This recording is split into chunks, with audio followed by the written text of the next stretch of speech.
Velvet! Let me in this instant! You can't come in. And if you do, I'll eat you. It's not just your room, you know. You took an oath to obey my every command if you lost our fight. And I'm commanding you to wait just a little longer.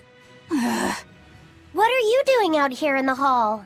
I left to go out on a little errand, but when I came back, Velvet shut me out of our room. I've been standing here for over half an hour, but she seems no closer to letting me in. I don't know what to do. Any idea what she's doing inside there? No, I don't have a clue. All I can tell you is that sometimes I can hear something like deep breathing and soft moaning. Well, she must be doing something in there she doesn't even want a fellow woman to see. Something she doesn't want seen. Do you think maybe she's weighing herself? Even if you allow for getting undressed and then dressed again, there's no chance it takes half an hour to weigh yourself. Could she be putting on makeup? I've been yelled at for barging in on that before, although not by Velvet. That's just because you're a guy. I hardly think Velvet would have a problem with me seeing that. This is no time to just stand there lollygagging, kiddo. Velvet is obviously in great danger this very minute. Her life is hanging in the balance. She's right. You know Velvet, never letting her weaknesses show. She probably kicked Madame Eleanor out because she didn't want anyone to see her in such bad pain. It would explain the heavy breathing and moaning, too. Now that you mention it, right before I left, she had a stiff expression and she did not look well. Well, kiddo, are you going to abandon her in her time of need? The moment to test your mettle has come at last! Test my mettle. Will you go in there or won't you? The fated decisive hour has finally arrived! Velvet!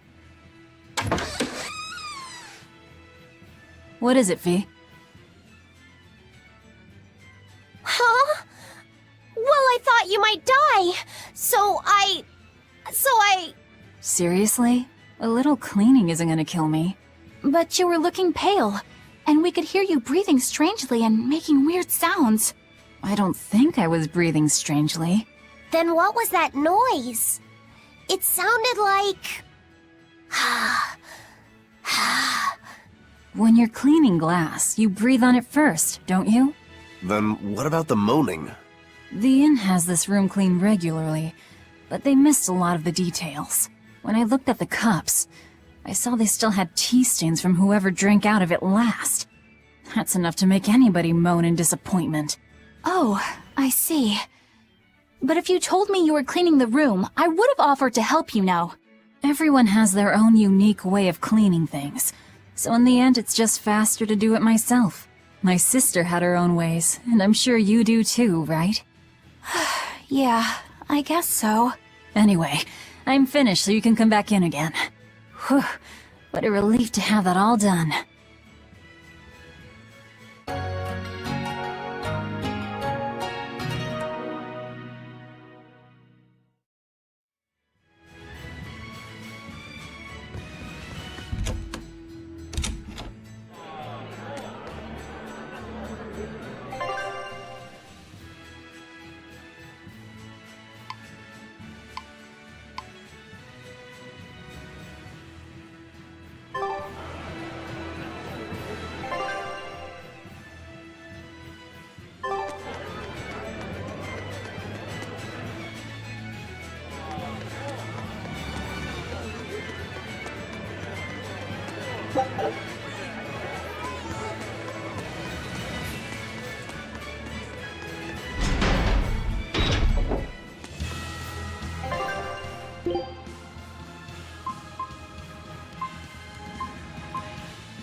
Turtles! Turtles! Boil oysters in the cloisters! Oh, got another letter for you, Eizen. Okay. Maybe it's from your sister this time. You want to read it? Me? Please allow me. Now then. Your cruelty knows no bounds. You bring deep sadness to a fair maiden's heart with each passing day. Repent or else I'll be forced to intervene. This is your final warning. And that's it. Wow, this person sounds really mad. Eizen, what did you go and do to make the fair maiden cry? I don't know, but I could try a couple things on you. Ooh, excuse me if I forget to be scared. The letter mentions a fair maiden. Do you think it refers to your sister? What? Oh, you could be onto something. She must be lonely so far away from her brother. It sounded like she's pretty fond of you. Are you suggesting that Eizen's sister wrote these letters? I mean, they're certainly unusual, but... My sister wouldn't write something like this. Then maybe it's someone who's spending a lot of time around her. Like, oh, a man whose shoulder she cries on. Damnation, Magilu! My sister doesn't have any guy clinging onto her! Do you know something I don't? Prove it! Bring him here right now! Calm down, Eizen. No one's saying that. But if you're really that worried, why don't you go see her? Have you not done that since you left? I did go back once, a long time ago. But as soon as I showed up, a crowd started to gather. Overcome by malevolence, they turned into demons and attacked my sister then and there. Do you think it's your fault that happened? What do you think? I'd moved us to a safe place, low in malevolence and high up a rugged mountainside. So much for coincidence. I haven't gone back to see her since. Changing topics. I know I said these Nordals were a little off, but I think I'm starting to see that as part of their appeal. Huh? My point is, no matter how odd it might be, any gift could make a girl happy if it's given from the heart. Ha. Sorry, you can't have one.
Look! It's another ingredient for the Omega Elixir! A unicorn horn, huh? Hey! Whoa! Careful with that! If anyone other than a maiden of pure heart touches a unicorn horn, it loses all its powers! A maiden pure of heart. That's a pity. Nobody here fits that description. I beg your pardon. Just what kind of woman do you think I am? Well, when I think of a pure maiden, I think of a princess who's never lifted anything heavier than a pair of chopsticks her whole life. Your view of women is completely messed up. Is it? Well, personally, I'd liken myself to a maiden who's maxed out her purity stat by her third playthrough. But I'll defer to Velvet. Hey, Fee. Why don't you carry it? Me? Are you sure that's okay? Honestly, I don't know. But you're the one who wants to make this Omega Elixir. If you can't get the ingredients yourself, I don't see much point in keeping this up. Yeah, you're right. Don't worry about it, kid. Magilou's just quoting some old wives' tale. Unicorn horns are actually just tusks from a kind of whale called a narwhal. Why didn't you say that sooner? Eizen, you spoil sport! I totally had them on the hook! At least we've established that Magilou wouldn't be able to hold a real unicorn's horn. Well, for now, let's report our success to Vidal.